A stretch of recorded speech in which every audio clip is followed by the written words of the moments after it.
Let's find out. Not quite yet. There should be a little video button down in the lower part of your screen, I think. Oh, sure. There's a red line through it. If you click it, it should turn you on. Yes, thank you. Now, no, I'm not there yet. Not yet. No. And Oh, okay. there you are. Hi. Too many pieces to the puzzle for me. Oh, I'm dark. Well, I'm sorry. I put on a light. I thought that would help. Yeah, a lot of times when you have a light behind you, it will. I should turn that off? Well, try it because I think then your screen will light you up. Sure. Okay, hold on just a second. I hadn't tried it. I thought it was so dark the last time. Well, maybe this is better. Oh, closer. If I just move forward? Yep. Okay, then no, we're good. Okay. I'm letting you know that I went ahead and turned on recording. Okay. So that's the rule on Zoom, so that you let people know when it's actually happening. Sure. No, that's a good idea.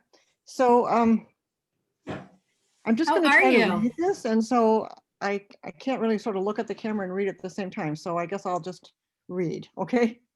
Yeah. So this is about Grandma Hanna Anderson, her stories. After my mother Gladys left her husband and her home in Alabama when I was 2.5 years old, Mother and I went to live with her mother, my grandmother Anderson.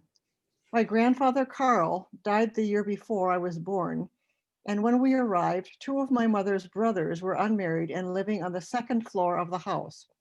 My mother and I shared a 1st floor bedroom, front bedroom. Grandma Anderson had moved into a small 1st floor back bedroom. My memories of my grandmother are in her, my first memories of my grandmother are in her patterned cotton house dress. She wore elastic stockings on her legs and lace-up shoes. Her gray hair pulled back in a bun. She never wore makeup. She said lipstick would take away the natural red color of your lips.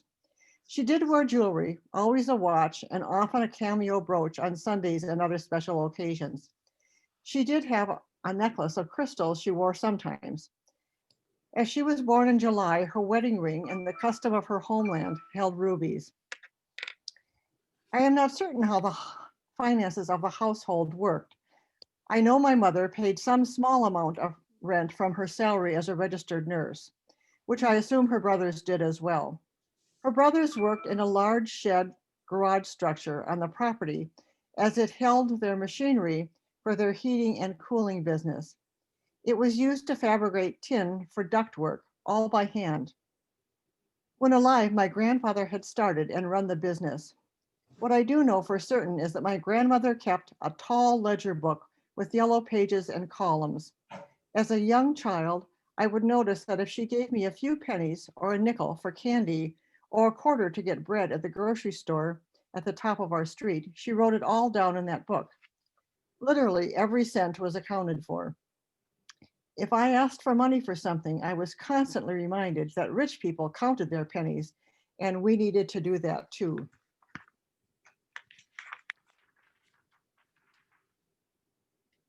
Grandma spoke in a combination of Swedish and English, interchanging the languages often, with some phrases always in Swedish alone. She sometimes told stories of her youth, especially to make a point. If I complained about walking to school in the cold of the northern Minnesota winters, she let me know that to get to school in Sweden, she not only had to venture forth in the cold, but also cross a river. Of course, it was frozen in the winter. However, in the spring and fall, she had to jump from log to log as the logs were floated down the river after being felled for commercial use. I learned that she was only allowed to attend school through grade 8, as after that her family could no longer afford to keep her at home, and she needed to work for a family with more means. She was bright and taken on by a wealthy family to help tutor their children. She was exposed to a different life as this family even knew the Swedish royal family and was invited to their parties. She did have one very special event as a teen. She made her confirmation in the Lutheran church at the cathedral at Uppsala. On a visit to Sweden as an adult, I simply had to stand in that majestic space, which had been such an important event in her life.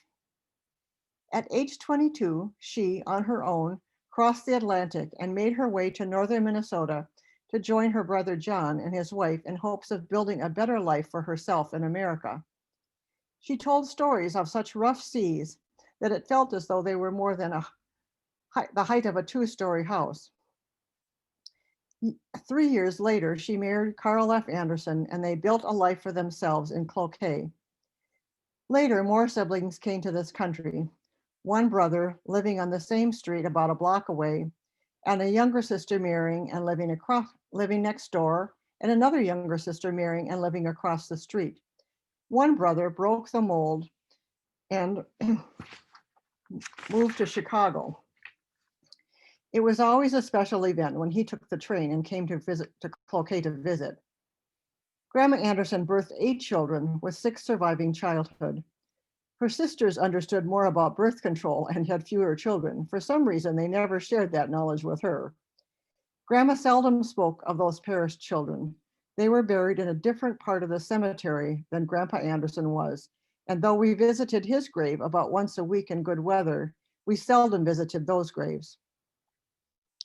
On October 12, 1918, my grandparents' lives took a tragic turn. That morning, sparks from a railway car ignited dry brush along the tracks a few miles from the small northern Minnesota town they called home. By late afternoon, the fire arrived on the outskirts of the town of about 5,000 people. In order to evacuate the town as the fire bore down, railroad cars were called into service to remove the residents from the town. At the time, the oldest daughter in the family, Astrid, was at a Girl Scout event in a local park known for its beautiful tall pine trees. There was not time to fetch her. My grandmother and her 3 sons were rushed to an open boxcar and given wet rags to cover their faces as they were hurled away from the flames while they licked at the sides of the train. The men of the town stayed to help fight the fire as long as they could.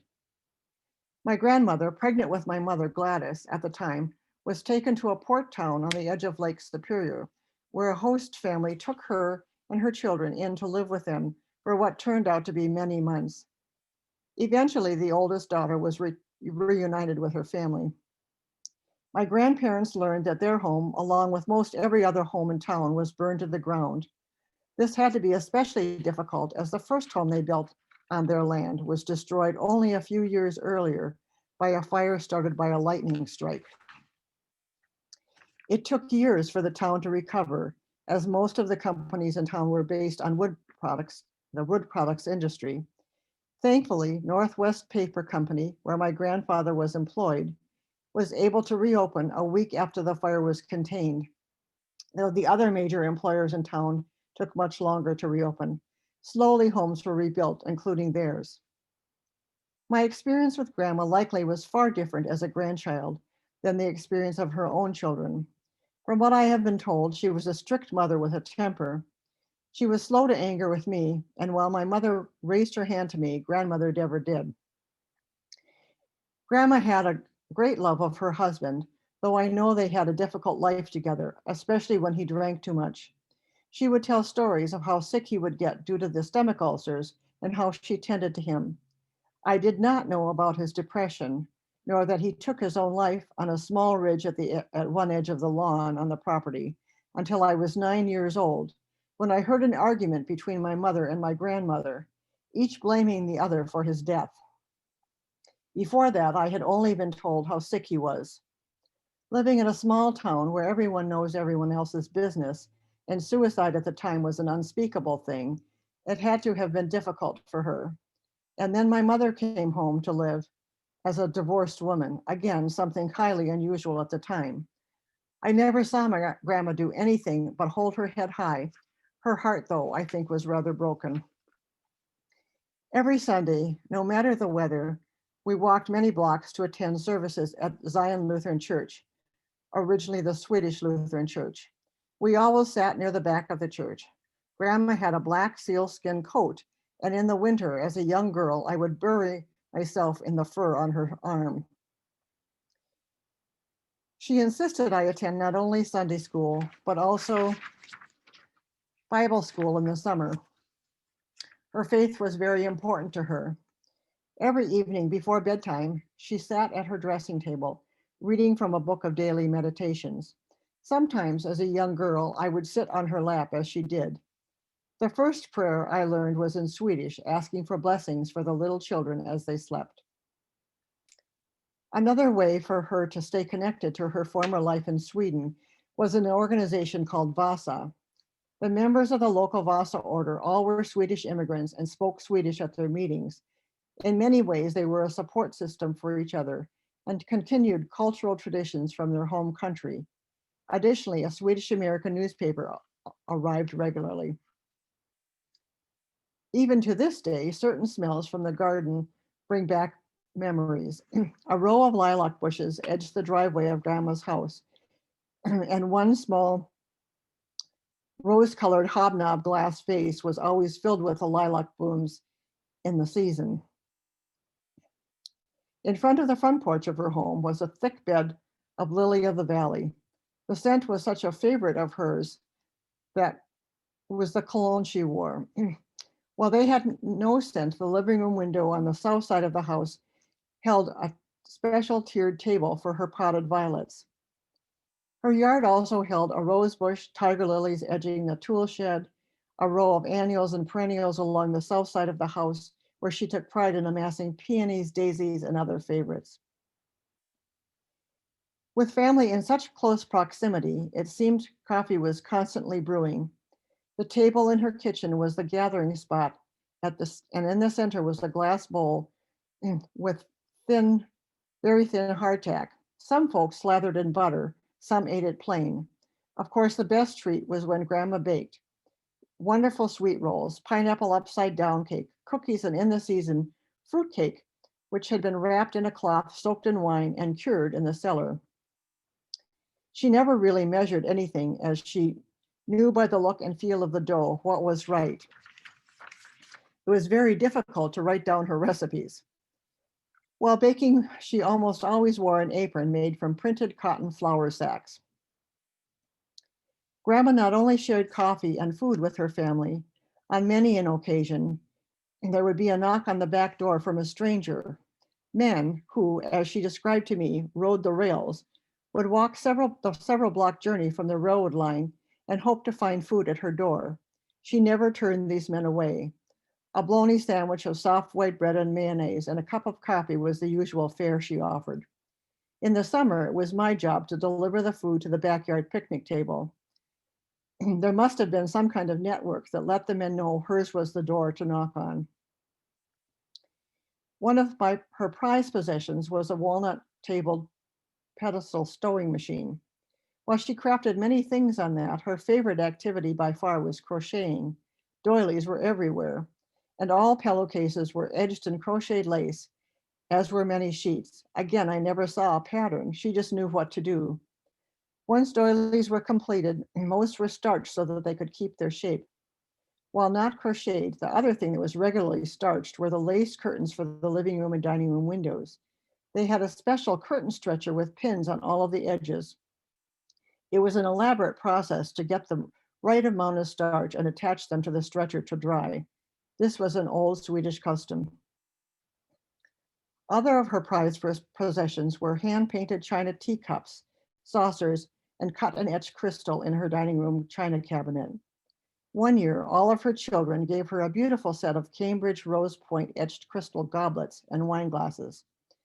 There was a fluted edged crystal bowl that held any homemade fudge or ribbon hard candy at Christmas time. To me, the most beautiful was a small hand-cut crystal dish given to Grandma by the family who took she and her children in to live with them after the 1918 fire. The dish was most often used to hold pink homemade watermelon pickles and pickled cherries served on holidays.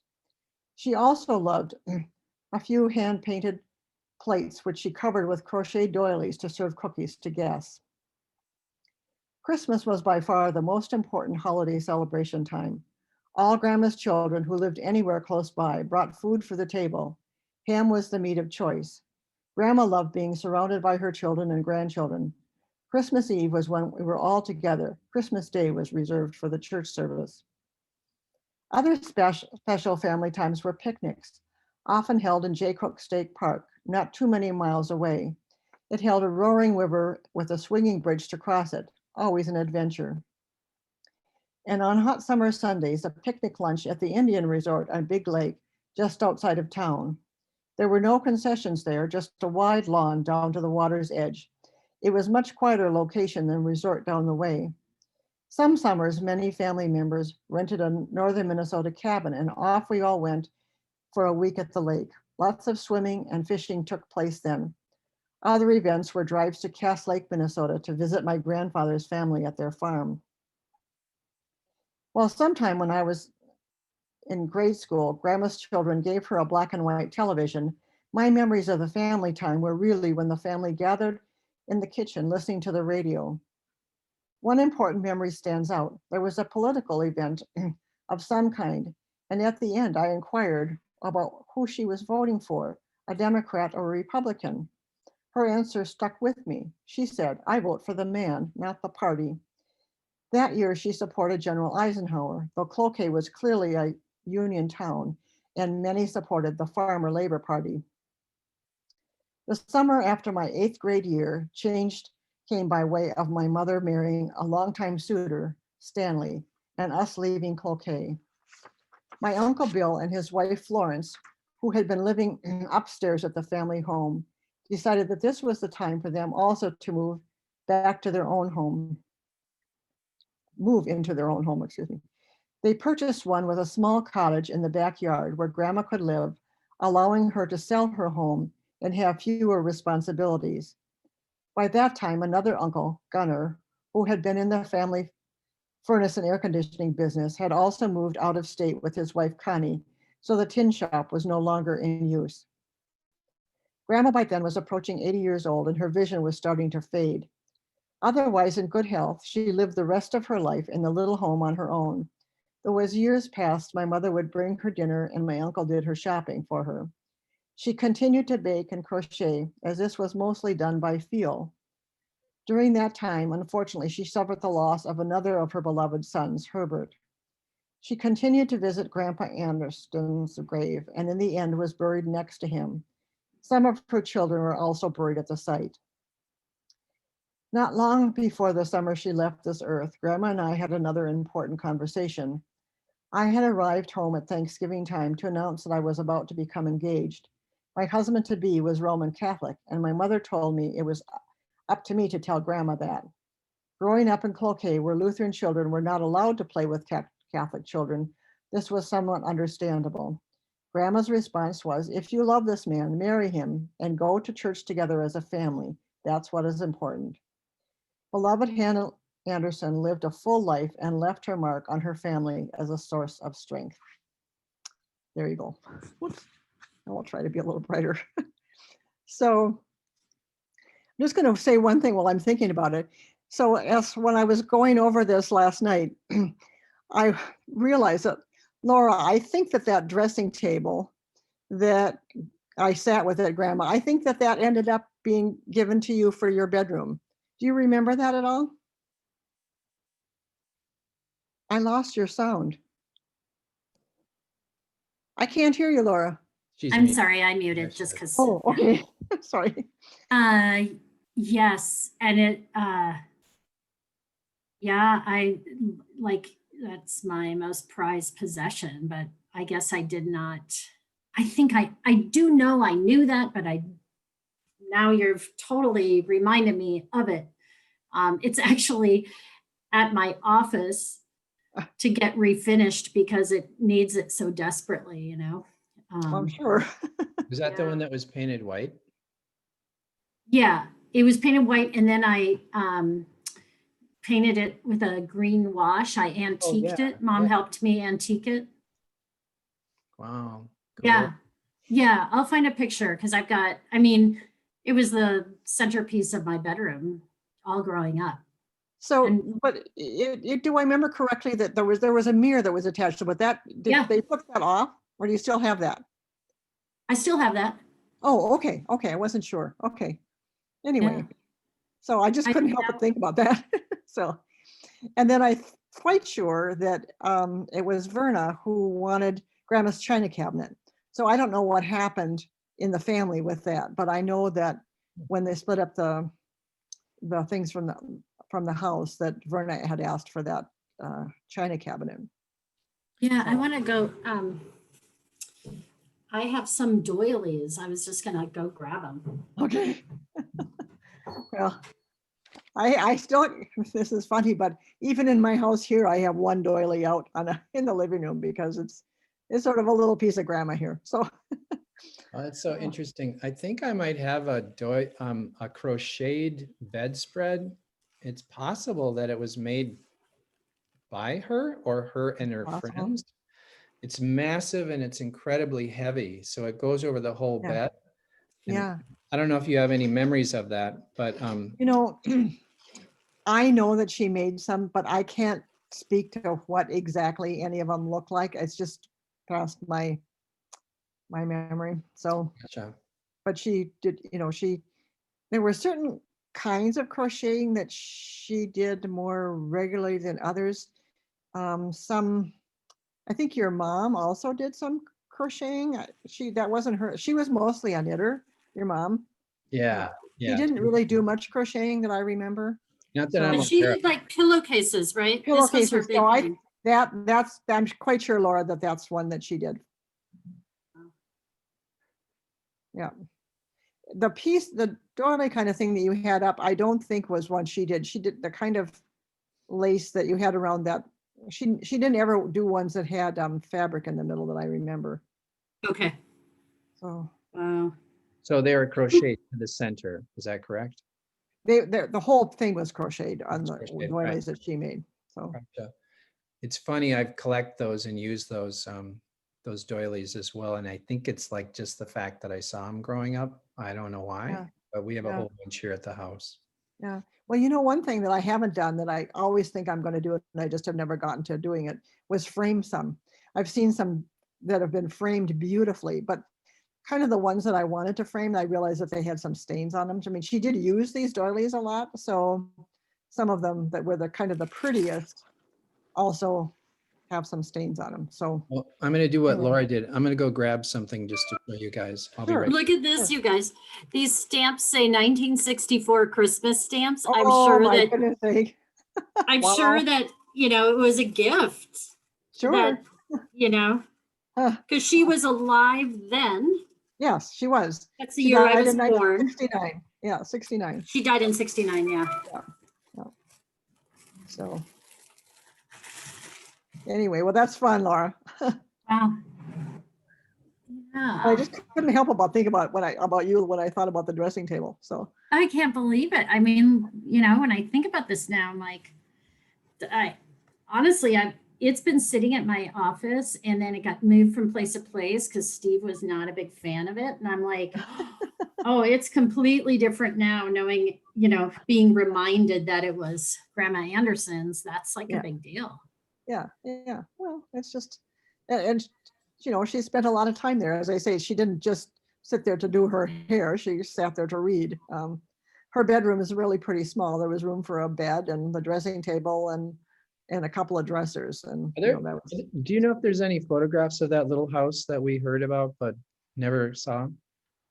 oh, The house that burned, Keith? No, the little tiny house that was where in the back of Uncle Bill's house. yeah, Where her I remaining days- don't know. I'd have to try to sort through some old photos, and I'm not even sure where those photos are. I got them stored someplace, but I'll look when I can. It's I have a picture in my mind, but I can't, it was just a little house. It was sort of one big room with an L kind of for where the bedroom area was. But it's very akin to what they call tiny houses now. It's so interesting. Or they used to call them mother-in-law houses too, right. where they lived, and we've even talked about that.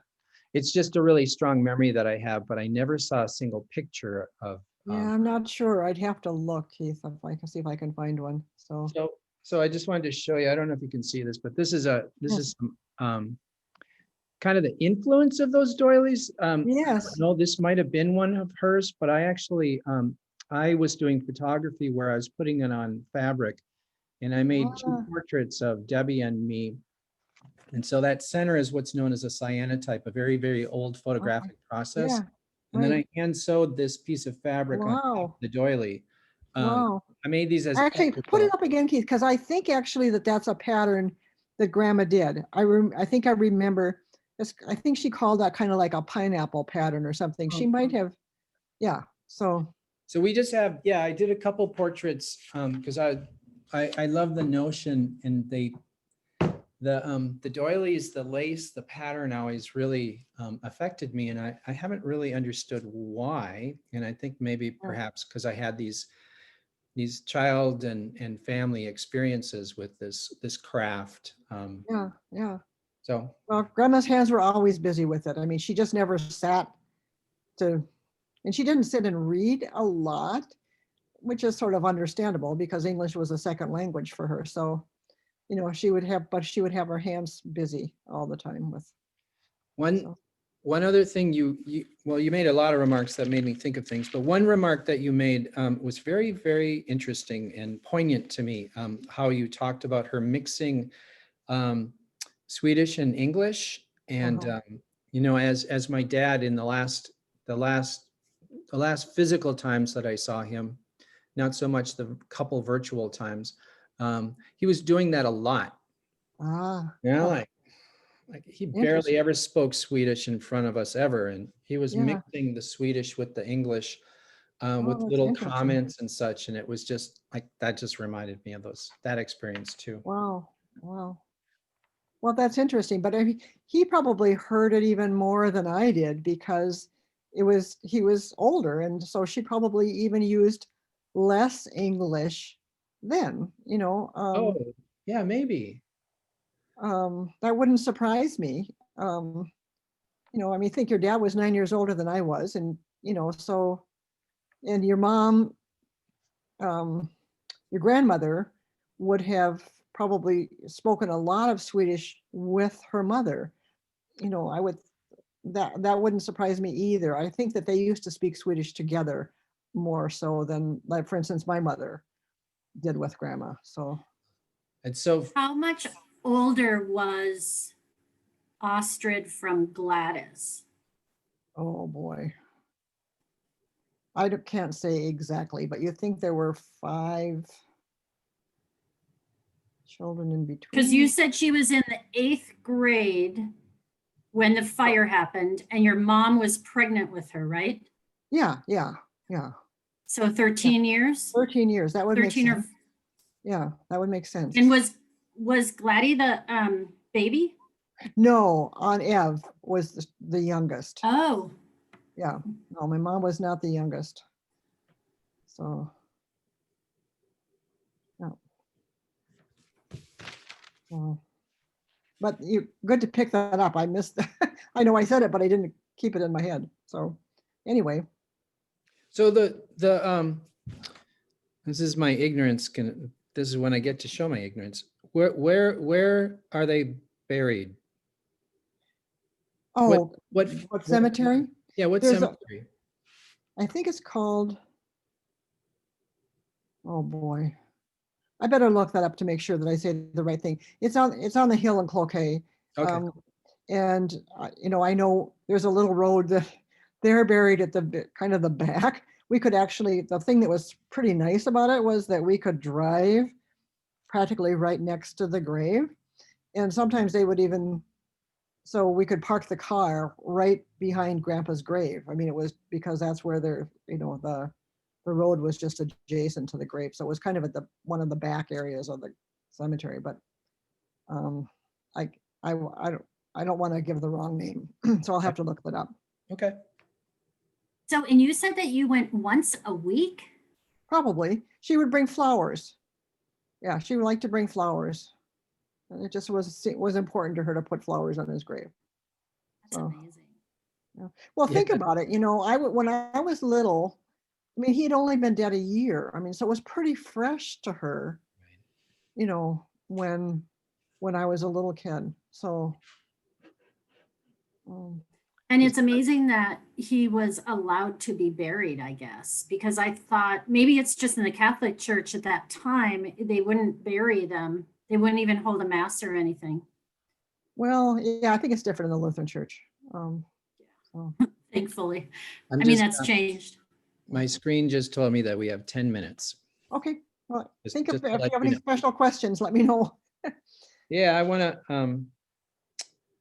to, another thing that kind of really stuck out to me, I'm really interested in these things that form you as a child and turn you into the person you are. And when you talked about the flowers, it kind of really struck me, like my favorite flower is the lily of the valley. They're all around my house.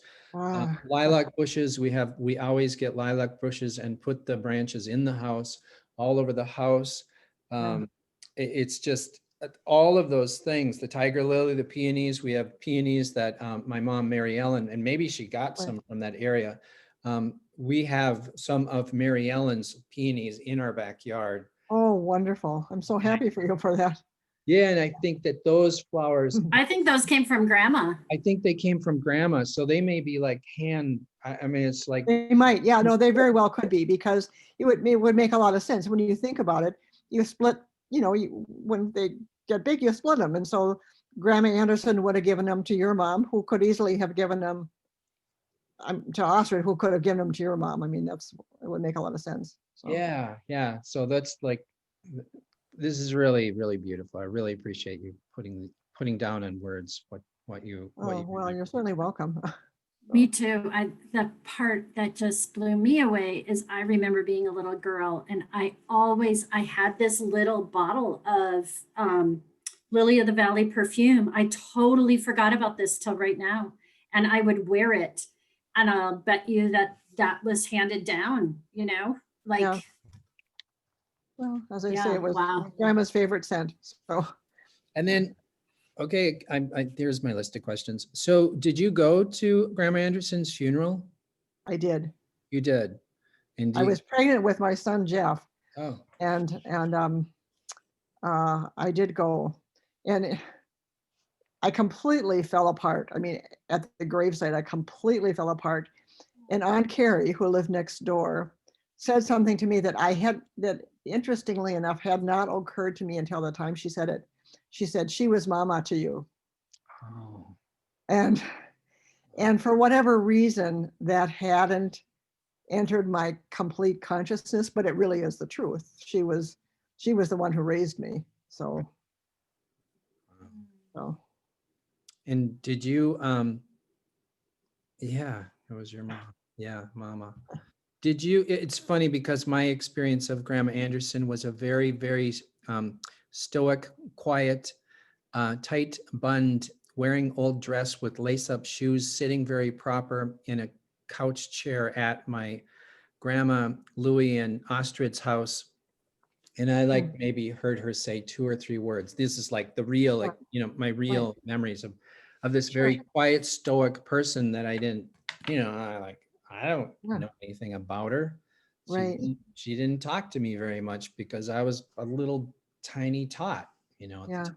So anyway, interesting. yeah, it's really nice to hear this. Did you feed the hobos too? Well, I mean, I delivered the food. I don't know what you mean. So I just that whole thing is like, so these men would come into the backyard, knock on the door, but would they come to the backyard where the food was at? oh yeah, that's where the picnic table was. And so as I said, that was, Grandma would say, tell him to go sit on the picnic bench and wait, and then then I would bring him the food. Oh. So And were they traveling through? Did they live local? I'm assuming, no, I don't think they were local people. I don't think they were local people. So she was just part of a kind and giving network that they had. I'm assuming. I'm just assuming that, She never really talked a lot about it. She would just never turn them away. Gotcha. So, wow. Well, I think she knew what it was like to be poor and to be looking for food. Right. Well, there's a bunch of other things that I actually did experience with Laura as children. The Jake Cook Park picnics.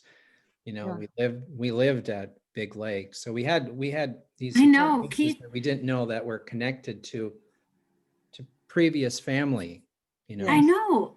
this is just blowing my mind. I'm like, I had those same internal reactions, Keith. I was like, oh my God, big lake. And then I was like, Cass Lake Farm. Cass Lake Farm, yeah. What's that? I don't even know. Well, Cass Lake is a town in northern Minnesota. And there was Grandpa Anderson's family. If in that, I think that Anderson records that I sent you all, I think there's some information about that in there.